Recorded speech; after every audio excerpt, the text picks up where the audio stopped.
Kwa majina naitwa mrakibu wa Jeshi la Zimamoto na Uokoaji Joseph Ngonyani, kaimu kamanda wa Jeshi la Zimamoto na Uokoaji mkoa wa Kagera. Katika kuelekea kipindi hiki cha sikukuu za Pasaka, Jeshi la Zimamoto na Uokoaji limejipanga kuweza kuhakikisha kwamba linaimarisha usalama dhidi ya majanga ya moto na pia kuimarisha maeneo yote hasa yale ya fukwe za Ziwa Victoria, ili kuweza kuhakikisha kwamba watu wote au wakazi wote wa mkoa ambao watavutiwa kutembelea katika maeneo ya fukwe wawe salama katika kipindi chote cha sikukuu. Lakini pia upande wa Jeshi la Zimamoto na Uokoaji tahakikisha kwamba wanafanya doria katika siku hizi zote za msimu huu wa sikukuu, kuweza kuhakikisha kwamba wanatoa maelekezo kwa wale wote ambao wataelekea katika maeneo ya pwani, ili kuweza kuhakikisha kwamba wao wanakuwa salama, ili kuweza kupunguza au kuondoa kabisa madhara ambayo yanaweza kujitokeza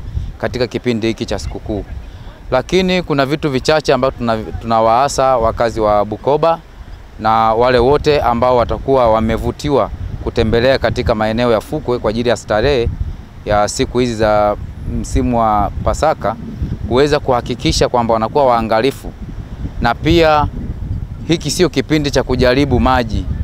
Maji yote huwa yanakuwa na nguvu sana, kwa hiyo waweze kuhakikisha kwamba wasijaribu maji yoyote wala kukanyaga au kufanya kitu chochote. Wazazi wahakikishe kwamba hawa watoto hawawaachi peke yao. Wahakikishe kwamba wanakuwa na uangalifu mkubwa kuangalia watoto wanakoelekea ni wapi.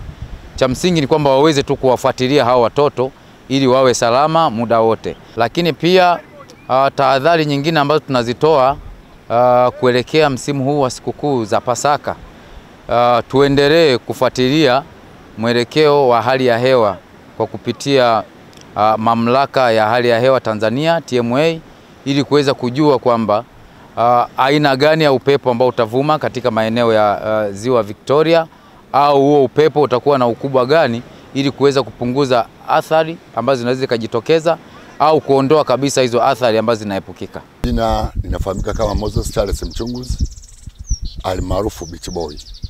Ni vyema kila mzazi anayekuja aje na mtoto wake au mlezi. Haipendezi kuona watoto wanafika maeneo haya bila kuwa na wazazi wao. Imekuwa ikituletea shida, watoto wengi wanapotea.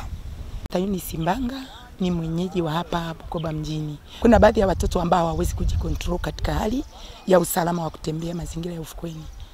Lakini pia likawa ni jambo la busara kuanzia majumbani watoto wanapotoka, kuzungumza nao kwamba mnapokwenda msikalie yale mazingira. Kama mtu hajawa tayari kuja na mtoto, ni bora mtoto asije, kwa sababu yule anayemtegemea kwamba anaweza kumlinda kiusalama hajaagana naye, anaweza asiwepo.